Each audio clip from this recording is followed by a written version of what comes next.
Bandeko Boté Bantounani. Bonjour Christine. Boté Yala, notre invité aujourd'hui, Yala Kisukidi. Bienvenue dans cette 5e édition de LFK. Nous allons commencer donc par notre petit think tank Dynamique Congo avec Yala Kisukidi qui était l'invité de la fête du livre. Je dis qui était, mais la fête du livre se déroule encore jusqu'au 22 février. Et notre artiste Bantounani a tenu à inviter cette philosophe africaniste, comme elle se dit elle-même. On va en parler tout de suite. Alors, j'accueille donc aujourd'hui Yala, qui est maîtresse de conférence à Paris 8 en philosophie. Elle a fait sa thèse sur Bergson. Et ce qui a intéressé notre artiste avant tout, c'est le sujet de sa conférence à la fête du livre, savoir en conflit.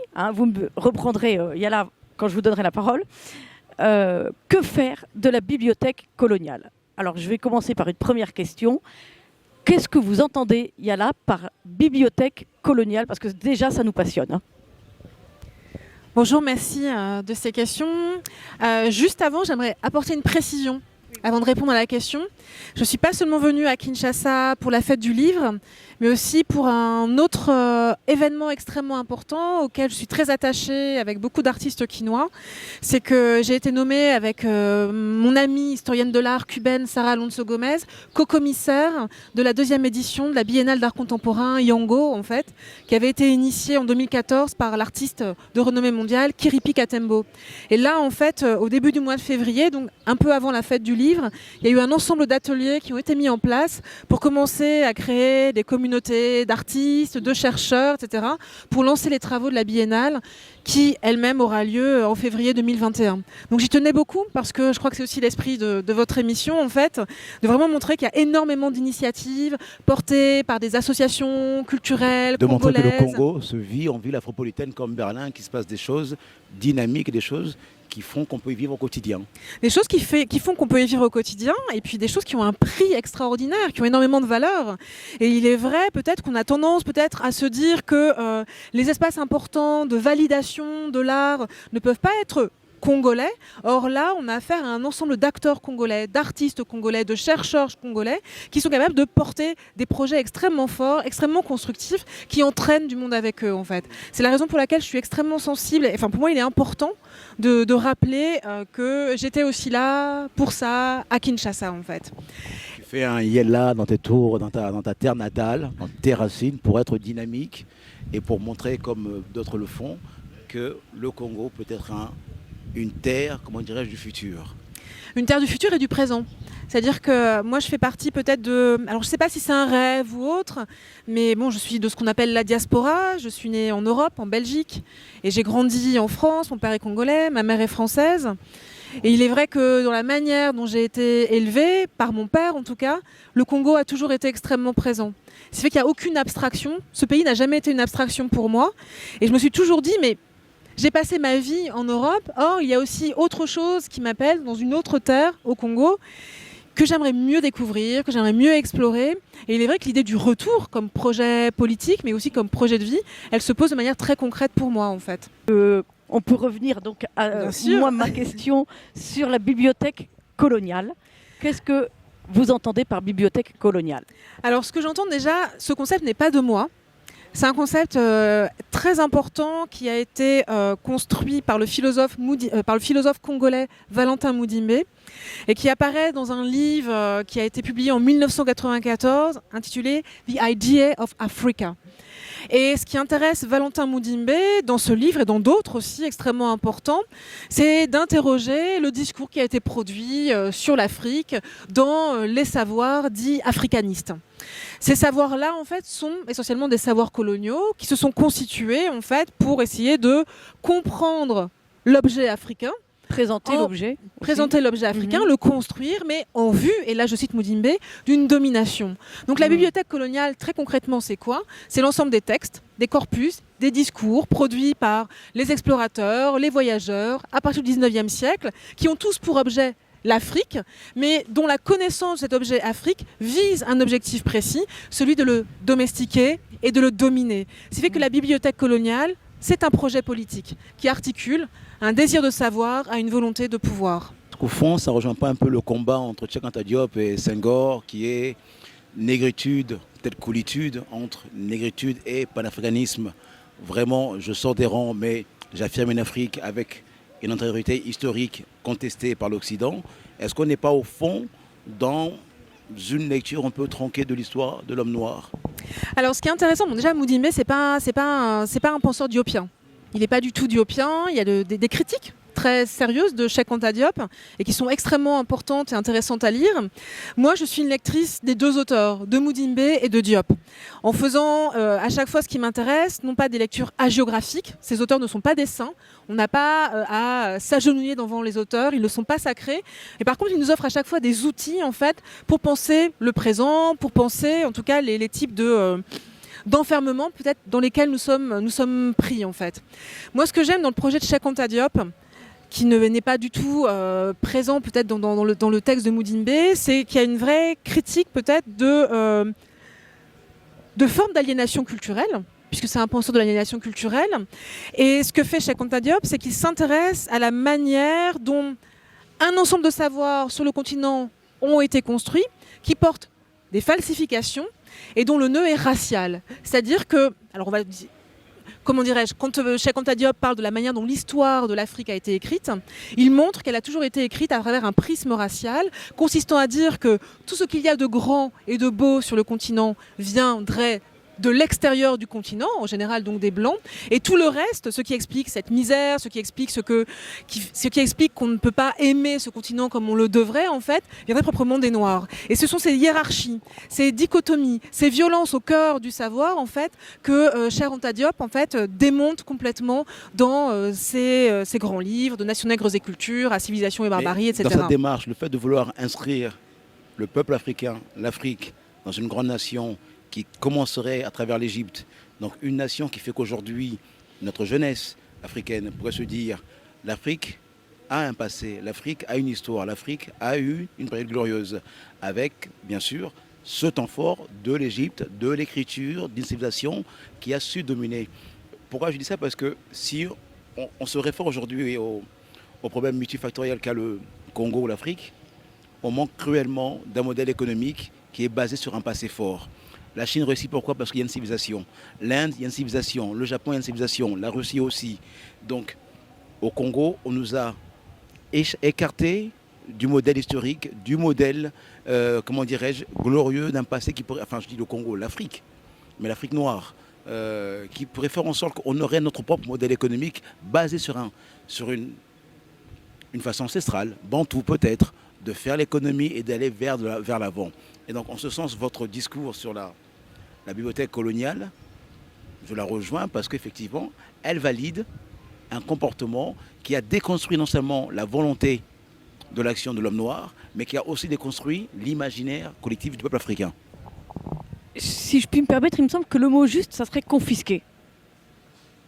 Est-ce qu'on ne peut pas considérer que voilà, l'évolution et la civilisation de l'Afrique, parce qu'effectivement, la plupart des pays ont subi cette bibliothèque coloniale. Je pense que là, c'est malheureusement pas propre à la République démocratique du Congo. Il y a une confiscation, et cette confiscation, au jour d'aujourd'hui, n'est pas remplacée par une nouvelle bibliothèque. Parce que finalement, moi, je suis d'accord avec vous sur l'existence de cette bibliothèque, on en est tous conscients. À chaque fois que je fais des recherches pour mieux connaître le Congo, je tombe sur des Belges, des Néerlandais qui ont écrit ceci, et ça me fascine, ça m'intéresse, mais voilà, ça reste effectivement un petit peu subjectif, je pense. Mais comment faire? Est-ce qu'il faut écrire de nouveau? Parce que finalement, c'est aussi la première littérature sur l'Afrique. On n'a pas d'autres livres. On n'a pas de. Est-ce qu'il y a une solution? Oui, il y en a. Et je vais d'abord répondre, parce qu'il y a énormément de questions qui sont extrêmement importantes.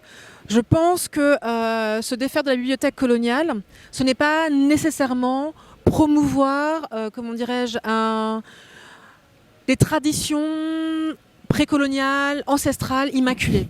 Je pense qu'on n'y revient pas à ça. Ce qui ne veut pas dire qu'il faut dévaloriser le passé. Il faut connaître ce passé et il faut effectivement remobiliser un ensemble de ressources en fait qui viennent de savoirs propres, non pas parce que qu'ils nous identifient, mais parce qu'ils sont forts et parce qu'ils sont encore producteurs de sens et de valeurs pour aujourd'hui, en fait.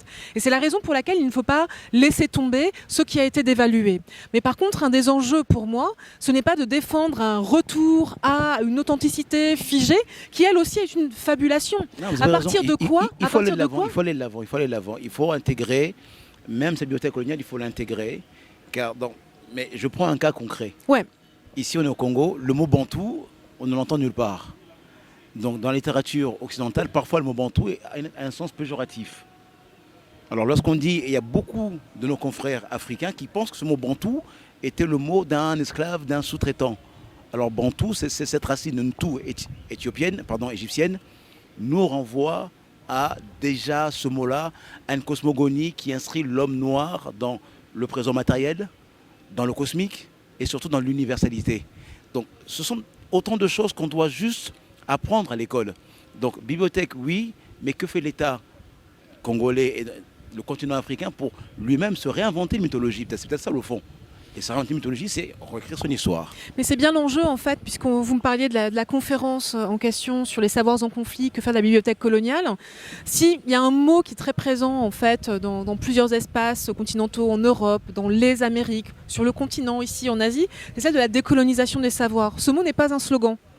Ce mot n'est pas un slogan, ce mot dit simplement en fait que penser le savoir, c'est penser un projet politique. Et là, effectivement, il y a quelque chose à faire quant aux institutions, qu'enseignent les institutions d'enseignement, de recherche, d'éducation aux jeunes sur le continent, mais aussi en Europe, après tout, où il y a un ensemble d'images de l'homme noir, de la femme noire, du continent africain, qui se diffusent encore. Donc la bataille des institutions, elle est fondamentale. Décoloniser, ça veut également dire interroger les processus à partir desquels on légitime le savoir. C'est-à-dire, est-ce qu'une personne sur le continent, imaginez une université qui va... Bon, moi je suis philosophe. Prenons un département de philosophie. Qu'est-ce qu'on enseigne dans les départements de philosophie? Est-ce qu'on enseigne que les grands auteurs de la tradition occidentale, ou est-ce qu'on va considérer que, je ne sais pas, moi, étudier des auteurs africains précis donne de la valeur au diplôme? Quels sont les processus à travers lesquels on valide ou on légitime les savoirs? Ça, c'est une vraie question, en fait. Et enfin, il est vrai que si on en reste aux réflexions sur l'université, sur les savoirs, il faut essayer de décloisonner les corpus. On ne peut pas s'en tenir tout le temps, je ne sais pas, à des histoires qui mettraient un prisme beaucoup plus grand sur ce qui s'est passé en Occident, ou à des traditions théoriques, critiques, etc., qui sont véritablement africaines. Et là, ça me permet également de répondre à votre question. Il y a autre chose qu'une bibliothèque coloniale. Il n'y a pas que la bibliothèque coloniale sur le continent. Il y a une tradition de plus d'un siècle, je pense, si on décide d'intégrer aussi les penseurs africains-américains à cette histoire générale de l'Afrique. Il y a plusieurs siècles déjà, je dirais, de penseurs qui se sont débattus justement avec les questions du racisme, la question d'essayer de comprendre comment réinventer et repenser l'Afrique. Le panafricanisme est né chez nos frères africains-américains avant de devenir véritablement une pensée continentale, en fait. Donc il y a toujours eu des contre-bibliothèques. Mais il s'avère que cette bibliothèque coloniale, là, en fait, est très forte. Elle est encore très, très forte et elle a des effets politiques qui sont très, très durs à essayer de neutraliser et à débusquer. Oui, on voit d'ailleurs que c'est un problème qui se pose aussi en Occident, puisque Africa 2020, justement, a comme thématique les nouveaux regards croisés. Donc il y a toujours ce problème de toujours vouloir changer une image, et on se demande finalement comment y arriver. Vous êtes philosophe, je me revendique nietzschien. Donc nietzschien, en ce sens, le Übermenschen. Et il est temps qu'on invente le super bantou. Donc le super bantou, mais oui, le super bantou, parce que il est grand temps que l'on dépasse notre condition humaine et qu'on ne regarde pas le passé comme étant une défaite, comme étant quelque chose d'insurmontable. Il faut donc... Je regarde ici, on n'enseigne même pas l'histoire du Congo ici. On enseigne Charlemagne, on enseigne des choses qui... Je ne refuse pas à la culture, mais il y a ce complexe. Donc dans cette bibliothèque coloniale, elle a finalement réussi son pari parce que l'Africain, l'homme noir en soi, n'existe plus dans sa pensée. On va vers le modèle capitaliste, on va vers le modèle occidental. On regarde notre consommation. Donc quand je dis moi Bantou Nani, cette question Bantou des Nani, qui sont les Bantous, qui est le Bantou, qui est l'être humain, et quelque part où va l'Afrique. Donc mon invitation, c'est votre écrit, vos écrits, me flatte. Et quand je vous ai vu à la télévision, j'ai eu un écho de ce grand monde afropolitain, africanisme. Et je dirais même, moi, le mot africain est un mot qui me choque aujourd'hui parce que c'est un mot déjà négatif. Donc, d'où je parle de royaume bantou, d'espace bantou. Pourquoi? Parce que l'Afrique est trop connotée à des termes négatifs. Déjà, Afrique, pour moi, c'est déjà le mot. Afrique, c'est un mot. Comment on dit déjà, Madame Dufresnoy? En grec, d'où vient le mot Afrique? Ça, c'est une des étymologies possibles. Mais c'est vrai que il y a une explication du mot Afrique avec un A privatif, une préposition qui viendrait et juste privé du froid. Afrique. Mais ça fait partie des. Il y en a énormément. Être avec un terme négatif. Il faut se réinventer tout ça constitue le super bantou, le Ubermenschen africain. Ouais, après, sur les étymologies du mot Afrique, elles sont pas toutes privatives, hein. Il y a aussi Afrikia, qui renvoie au nord de l'Afrique, etc. Donc il y a eu beaucoup de découpage du continent fait par les Grecs, par les Latins, en fait, qui explique la pluralité possible des étymologies du terme. Après, vous allez avoir des courants plus afrocentrés qui vont précisément refuser le terme Afrique, non pas parce qu'il est porté par un A privatif, mais parce que ce terme est une invention de l'autre, de l'Occident ou autre. Donc il y a tous ces débats, en fait. C'est déjà de la bibliothèque, c'est déjà un mot de la... C'est déjà un mot de la bibliothèque. Parce ça dépend en fait. Ça dépend. On est toujours porteur de ce que les autres nous renvoient. Oui, c'est vrai que ça fait partie de l'identité. La culture, aussi. C'est une circulation. Donc moi, je refuse l'idée consistant à dire que décoloniser, c'est s'enfermer sur soi. Ça, vraiment, j'y suis complètement opposée. Et je défends certaines formes de circulation culturelle, etc. Moi-même, je suis un produit de ces circulations culturelles, aussi tristes et violentes soient-elles, puisque l'histoire de mon métissage est une histoire qui est portée par une histoire coloniale, une histoire du Congo, en fait, qui n'a pas toujours été très heureuse pour les Congolais eux-mêmes, en fait, puisqu'il y a beaucoup d'histoires d'exil dans la diaspora, en fait. Mais l'idée, quand même, de tout cela, je crois, en fait, c'est que là où je suis vraiment très proche de certaines des analyses qui sont défendues ici, c'est que on ne peut pas toujours considérer que ce qui vient d'Europe, ce qui porte une couleur, le blanc, en fait, peut être considéré comme une instance de validation. Et c'est ça qui est extrêmement violent, en fait. Puisque quand on arrive au Congo, on est quand même confronté à un pays qui reste divisé par des lignes raciales, par des structures raciales, et on voit qu'un ensemble de hiérarchies, en fait, fondées sur la dichotomie du blanc et du noir, fonctionne complètement. Et là, il est vrai que c'est une violence quand on est immédiatement confronté à cela. Alors, je vous rejoins, et là, le problème qu'on a ici, donc, au Congo, on va admirer le modèle chinois, on va subir le modèle chinois, on va subir le modèle indien, le modèle américano, beaucoup pour le côté, je dirais, consommation du quotidien, avec, en plus comment dirais-je, l'import de l'évangile, qui est pour moi aussi une forme de reniement de beaucoup de cultures bantoues. On le dit parce que nous avons été un des premiers à défendre le nouveau musée national du Congo qui associait les artistes pour que nous portons le message en disant allez au musée, ce ne sont pas des masques de sorciers, ce ne sont pas des masques de porte-malheur, ce n'est pas à l'église de vous dire ce qu'il faut faire, c'est votre culture. Et votre culture ne s'oppose pas à l'église. Et si l'église s'oppose à votre culture, c'est qu'il y a un problème. Donc je le dis sans aucune forme de négation de la religion, mais voilà pour moi le combat du quotidien, comment se rapproprier son histoire. Il faut être conscient et il faut se réinventer cette mythologie pour qu'on puisse avoir un modèle économique propre.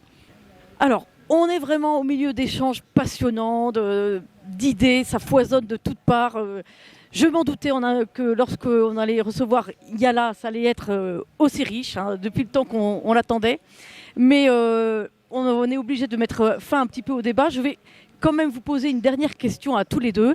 Bon, qu'est-ce que vous nous proposez, vous, issus de la diaspora, qui revenez plein d'idées et de ferveur pour votre pays?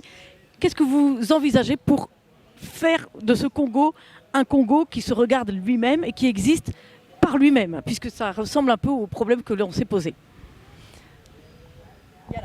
Parole aux femmes. Alors moi déjà, j'ai un rêve, c'est que je veux enseigner dans ce pays, à l'université. Donc j'espère qu'un jour je pourrai être recrutée puisque je profite de cette émission pour lancer un appel, un appel d'offres. Mais j'aimerais vraiment pouvoir enseigner à l'université Dans quel domaine ? ici.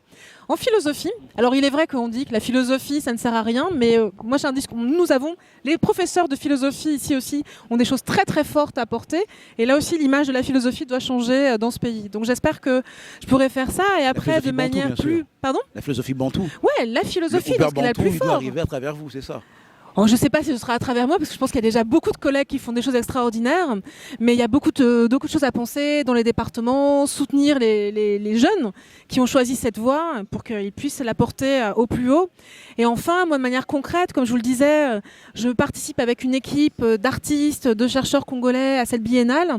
Et puis, il s'agit de se demander, mais que peut faire la diaspora ? Soutenir cette biennale. La soutenir, ça veut aussi dire financièrement, parce que les initiatives qui se font dans ce pays sont par moments très fragiles. Elles sont portées par des personnes qui, là aussi, ont énormément d'engagement, en fait. Mais il y a toujours la question de l'argent qui se pose. Toujours le Et pour rester, le mécénat. C'est ça. C'est un vrai problème qu'on a dans ce pays, le Congo. Quelle place on fait à la culture ? Exactement. Et à travers la culture, Exactement. on ouvre la grande porte du tourisme. C'est-à-dire qu'il faut que le pays s'ouvre. Il faut que l'État ouvre le Congo avec des mesures très concrètes, et ça je suis navré d'insister, mais pour moi c'est le problème fondamental.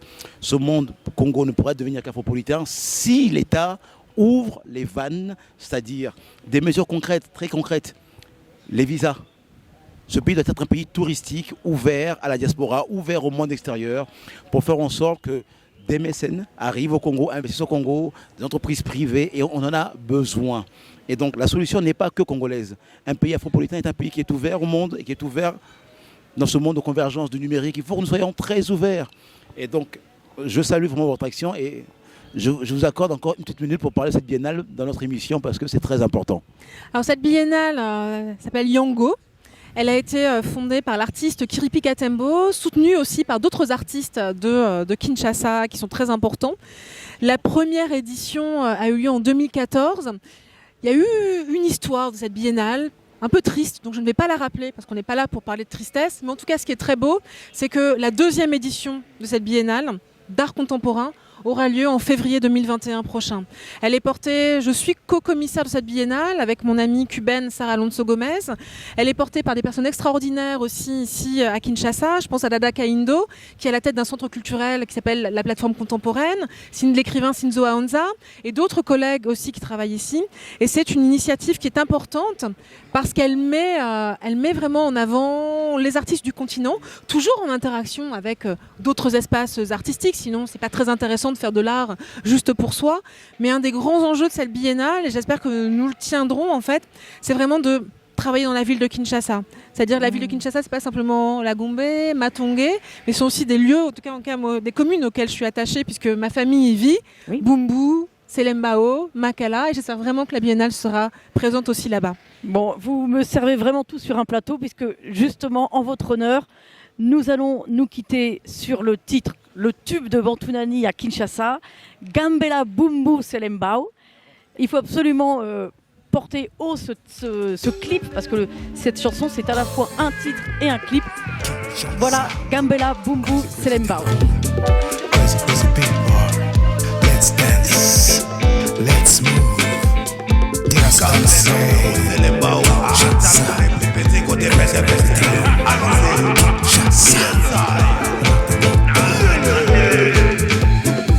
It was just so crazy. The first time I went in Congo, food and girl taxi everywhere. Music was playing so loud. Gambela Bumbu Selembao. Gambela Bumbu Selembao. Kinshasa. Yes, I am Ricardo Jamal. Bantounani di la Stone.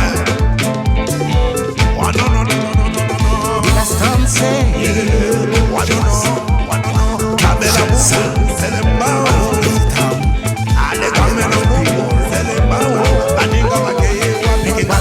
So magic to live among brothers and sisters in a such beautiful country where day and night never end. Ooh, shake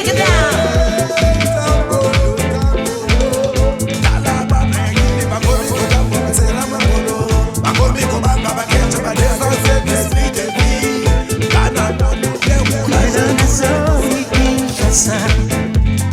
Inasani nisendereze nakokokali susute. I need to find my way somewhere in Kinshasa. Don't know where to go, don't know what to sing. Gambela Bumbu Seba, Gambela Bumbu Seba.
Seremao.